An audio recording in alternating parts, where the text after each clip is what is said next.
Exercise 3.3 question prove the following. Question 3 prove the following मतलब 12th example 1 upon tan 3a minus tan a minus 1 upon cot 3a minus cot a equal to cot 2a. LHS side equal to 1 upon tan 3a minus tan a minus 1 upon cot 3a minus cot a. Now cot 3a means cot 3a means 1 upon tan 3a and cot a equal to 1 upon tan a. 1 upon tan 3a minus tan a 1 upon, now cot 3a means 1 upon tan 3a minus 1 upon tan a. आता इथे आपण cross multiplication करायचे, subtraction करायचे. 1 into tan a minus 1 into tan 3a divided by tan 3a into tan a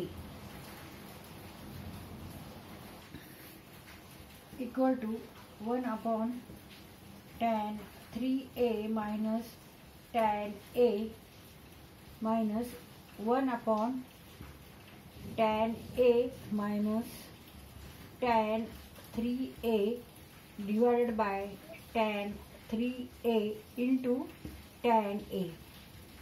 आता tan 3a आपण आधी घेऊ, म्हणजे निगेटिव्ह tan 3a आपण आधी घ्यायचे आणि tan a नंतर घ्यायचे. मग इथे negative negative become positive.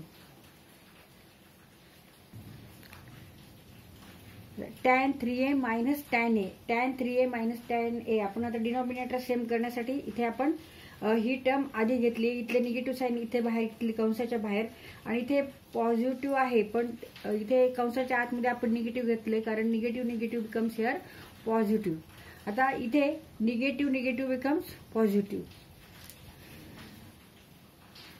negative negative become positive. 1 upon tan 3a minus tan a, 1 upon tan 3a minus tan a divided by tan 3a minus tan a. आता इथे ही टर्म आपण न्यूमरेटरला न्यायची आहे.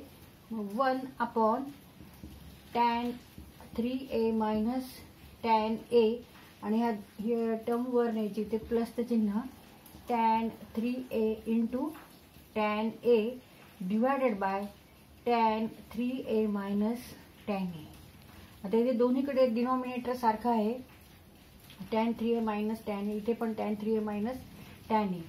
मग 1 plus tan 3a into tan a, 1 plus tan 3a into tan a divided by tan 3a minus tan a.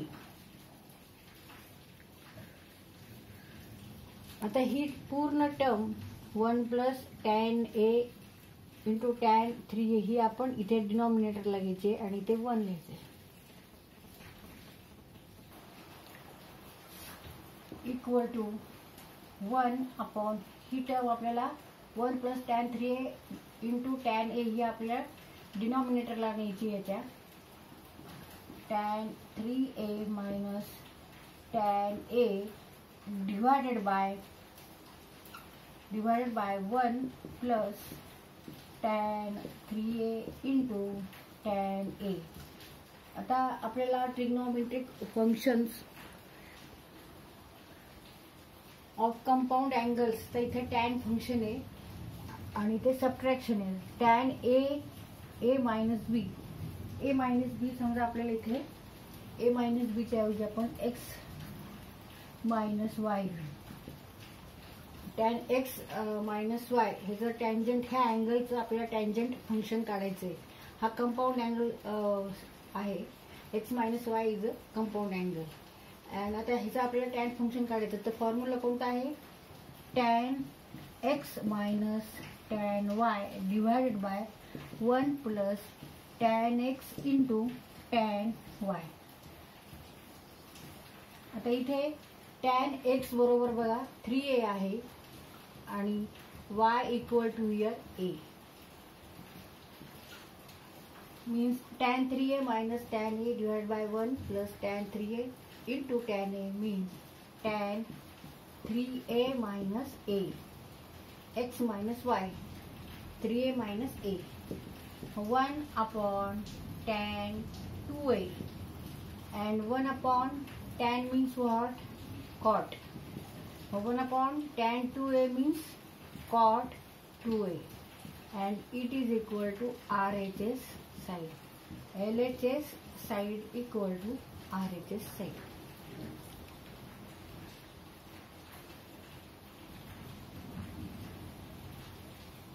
तर असे question तुम्हाला हे प्रॅक्टिसनेच येणार आहेत. तुम्ही असे गणित असे क्वेश्चन सोडवण्याची प्रॅक्टिस करा भरपूर.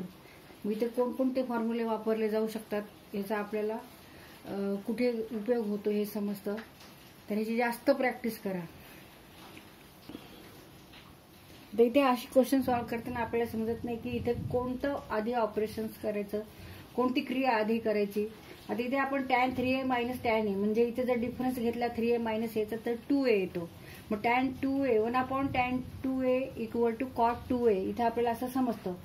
पण मग आता त्याच्यानंतर आपल्याला हा फॉर्म्युला माहित पाहिजे की tan x minus y equal to tan x minus tan y divided by 1 plus tan x tan y. आता हा जो फॉर्म्युला आहे कंपाऊंड अँगलचे जे ट्रिग्नोमेट्रिक फंक्शनचे फॉर्म्युले आहेत ते सुद्धा तुम्हाला पाठ करावे लागतील.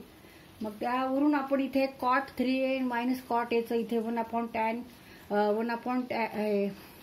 tan 3a means cot 3a minus 1 upon tan a असं आपण प्रयत्न केला. मग हे असं जर आपण सॉल्व्ह करत गेलो तर असं येईल का उत्तर. तर हे पर्याय शोधत शोधत आपण हे आन्सर काढलेलं उत्तर काढलेले. पण ह्याची जर तुम्ही खूप प्रॅक्टिस केली तर तुम्हाला हे कसं सॉल्व्ह करायचं हे आपल्याला पटकन समजतं. म्हणून हे सारखे गणित सोडवा आणि हे त्यामुळे आपल्याला कोणते गणित मग लगेच लक्षात येतं की हे असं सॉल्व्ह केलं की ह्याचं उत्तर हे येणारच आहे. मग त्या पद्धतीने आपण हे सॉल्व्ह करत जातो.